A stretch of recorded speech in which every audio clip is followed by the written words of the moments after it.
ভাত মারবার চেষ্টা করছে বিজেপি, এটা একটা হামলা। আমরা বলছি গরিব মানুষের বাসস্থানের টাকা বন্ধ করে দিচ্ছে, এটা গরিব মানুষের উপর একটা ঘৃণ্য চক্রান্ত, তার বাসস্থানের অধিকার কেড়ে নিচ্ছে, এটা একটা হামলা। আমরা বলছি পানীয় জলের টাকা বন্ধ করে দিচ্ছে, আপনার জীবন বাঁচবে যে জল খেয়ে সেই জলের টাকা বন্ধ করছে, এটাও একটা হামলা। আমরা বলছি বাংলায় যে উন্নয়ন করবার টাকা গরিব মানুষের পকেট থেকে কর যায়, জিএসটি কেটে নিয়ে কেন্দ্র নিচ্ছে 2,00,000 কোটি টাকা, দেয় না বাংলার টাকা। এই বাংলার গরিব মানুষের আরো উন্নয়ন করতে পারতেন মমতা বন্দ্যোপাধ্যায়, সেই টাকা বন্ধ করে পেটে ভাত, আপনার উন্নয়নের টাকা বন্ধ করে দিয়ে বাংলার মানুষকে হামলা করতে চাইছে, জব্দ করতে চাইছে ওই বিজেপি। ঠিক করতে হবে আপনি কাকে ভোট দেবেন। বলার চেষ্টা করছে নরেন্দ্র মোদী কলকাতায় এসে যে বাংলায় যত সরকারি দপ্তর আছে সেই দপ্তরে যা শূন্যস্থান আছে তা পূরণ করবে। আমরা বলছি বন্ধু, কেন্দ্রে দায়িত্বে 12 বছর, কেন্দ্রের সরকারে অনেক দপ্তর আছে, লক্ষ লক্ষ পদ শূন্য আছে, একটি পদে চাকরি দেয়নি নরেন্দ্র মোদী। আর আমরা দায়িত্ব নিয়ে বলছি কর্মসংস্থানের জন্য উৎকর্ষ বাংলা তৈরি করে মমতা বন্দ্যোপাধ্যায় গরিব মানুষের পরিবারের ছেলেকে ট্রেনিং দিয়ে সেখানে কর্মসংস্থানের ব্যবস্থা করছে।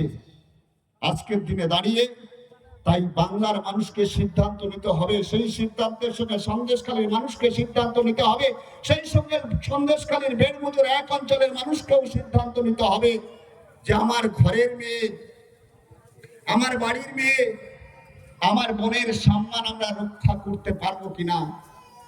আমার বলা এইটুখানি যে দেখুন, আমি যদি অন্যের মায়ের সম্মান দিতে পারি তাহলে আমার ঘরের মায়ের সম্মান বজায় থাকবে।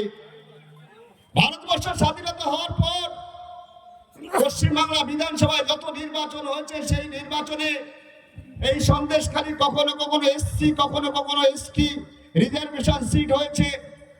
সেই সিট থাকায় কোনদিন সন্দেশখালী বিধানসভা থেকে এই মায়েদের হয়ে প্রতিনিধি, বোনেদের হয়ে প্রতিনিধি, আমার বাড়ির প্রতিনিধি, মহিলা প্রতিনিধি কোনদিন বিধানসভায় প্রতিনিধিত্ব করবার সুযোগ কোন রাজনৈতিক দল দেয়নি।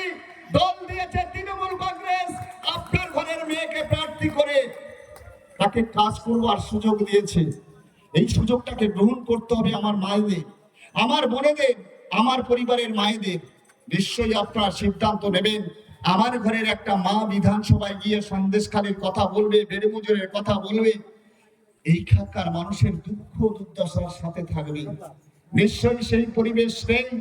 আমরা শান্তির সঙ্গে সম্প্রীতির সঙ্গে উন্নয়ন করে মানুষের পাশে কাজ করে মমতা বন্দ্যোপাধ্যায় প্রকল্প পৌঁছে দিয়ে মানুষের কাছে সেই আবেদন করছি। অর্থাৎ জনতার পাশে যখন তৃণমূল থাকে, জনতার পাশে যখন মামাটি মানুষের সরকার থাকে, সেই জনতার থাকা উচিত আগামী 26 সালে যে ভোট 29 তারিখ, সেই 29 তারিখ সবাই মিলে দলবদ্ধ ভাবে জোট বেঁধে